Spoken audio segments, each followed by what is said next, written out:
Oke semuanya, kembali lagi dalam siri Kumpul Bitcoin dan ini merupakan episod yang ke-13. Dan seperti biasa, sebelum aku start video ini, aku nak cakap anything what I say is not financial advice. So sebelum korang beli sebarang coin crypto atau korang terjun dalam dunia cryptocurrency ini, do your research and analysis. Dan seperti biasa, kita akan teruskan video ini. Semalam 18 Mac 2026, The Fed mengeluarkan statement iaitu FOMC, yang di mana diorang mengambil keputusan sama ada diorang nak cut rate ataupun diorang hold rate. Dan untuk semalam keputusannya telah dibuat dan The Fed mengambil keputusan untuk hold rate, yang di mana diorang mengekalkan diorang punya nilai inflasi ataupun kadar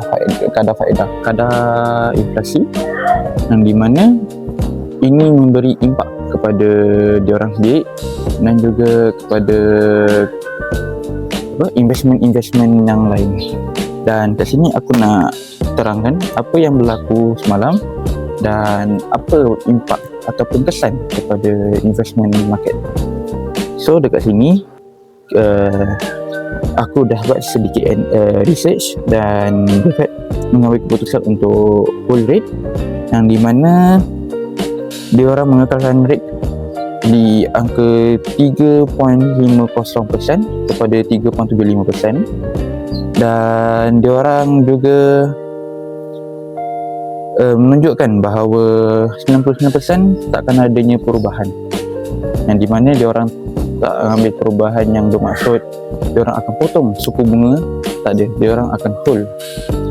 Dan ini memberikan impak kepada banyak market, especially for crypto, yang di mana Bitcoin semalam mengalami penurunan ke 72,000 setelah dia menaik sedikit-sedikit dan mengalami penurunan, dan Ethereum turun sebanyak 5%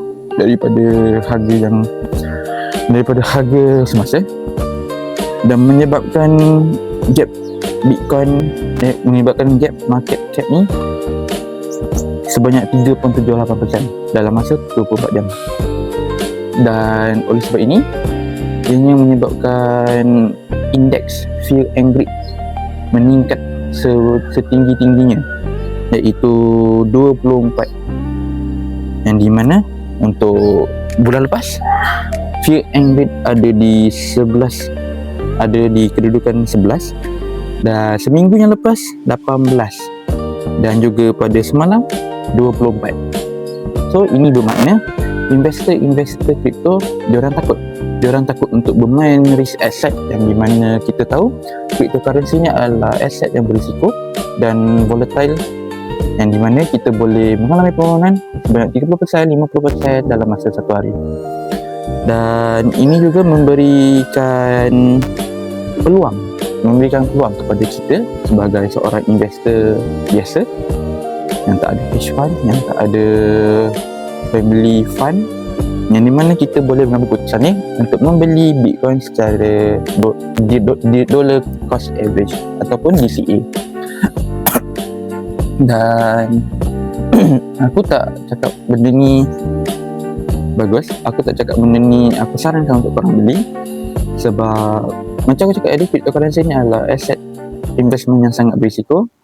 So sebelum korang membuat sebarang pembelian, korang fikir baik-baik, korang calculate risiko korang, dan korang calculate berapa kerugian dan keuntungan yang korang dapat. Dan itu untuk crypto market. Untuk oil, untuk minyak, okay?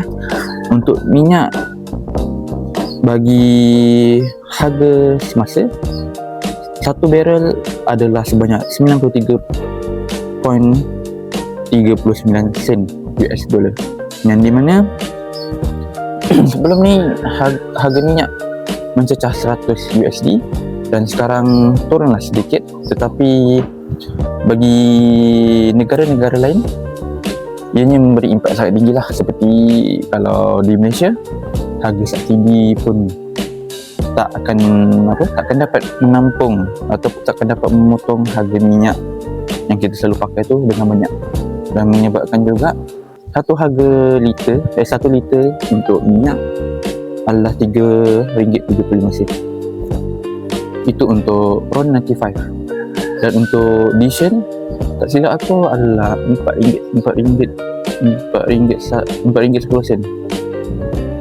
Dan itu memberikan kesan kepada publik Malaysia, especially yang ada kenderaan, yang di mana diorang membuat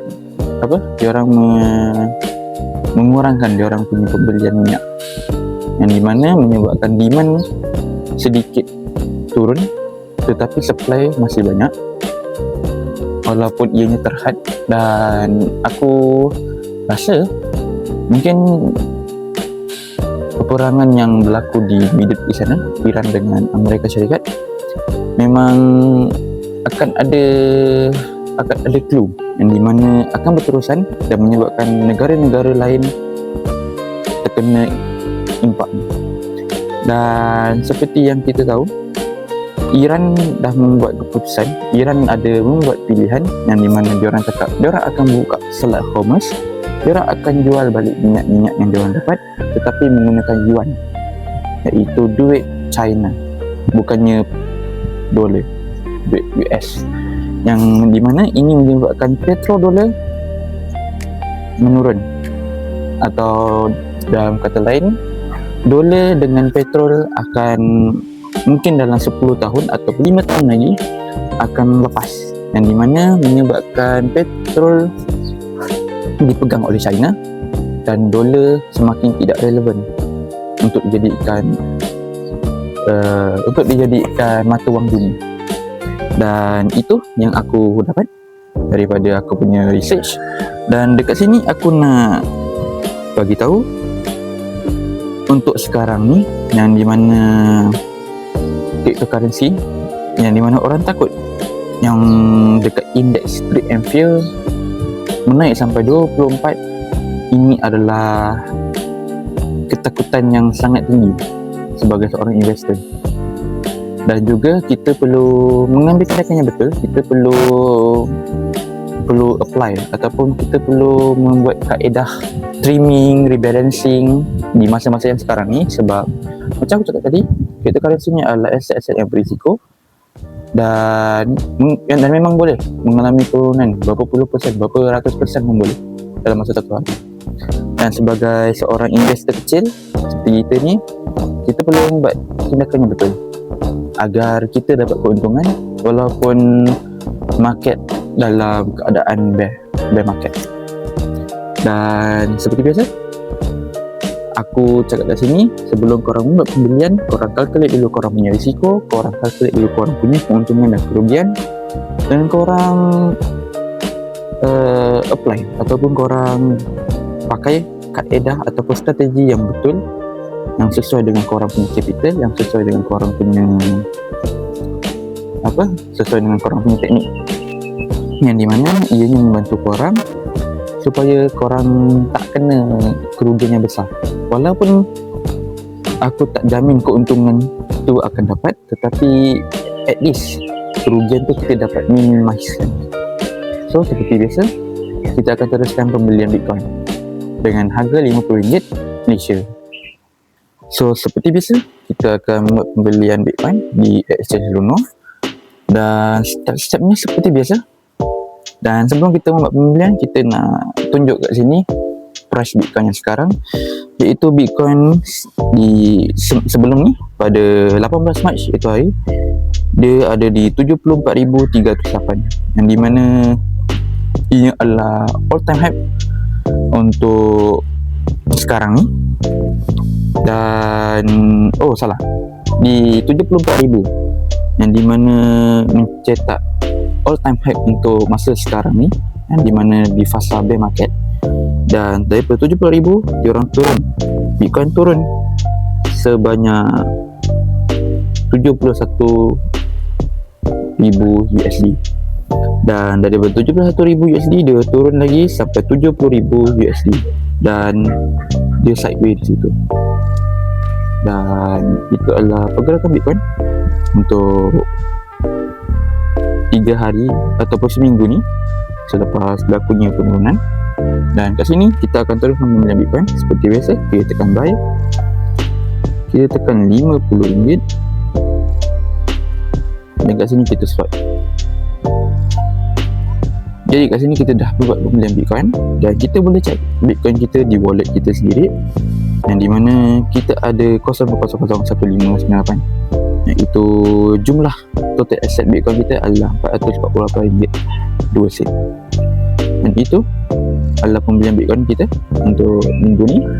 Dan seperti aku cakap, nothing what I say is financial advice. Sebelum korang buat pembelian, korang calculate dulu korang punya risiko, korang calculate dulu korang punya keuntungan dan kerugian, dan korang juga perlu apply dan gunakan teknik strategi yang betul supaya korang dapat keuntungan dan bukan dapat kerugian. So seperti itu saja untuk video pada kali ini. See you.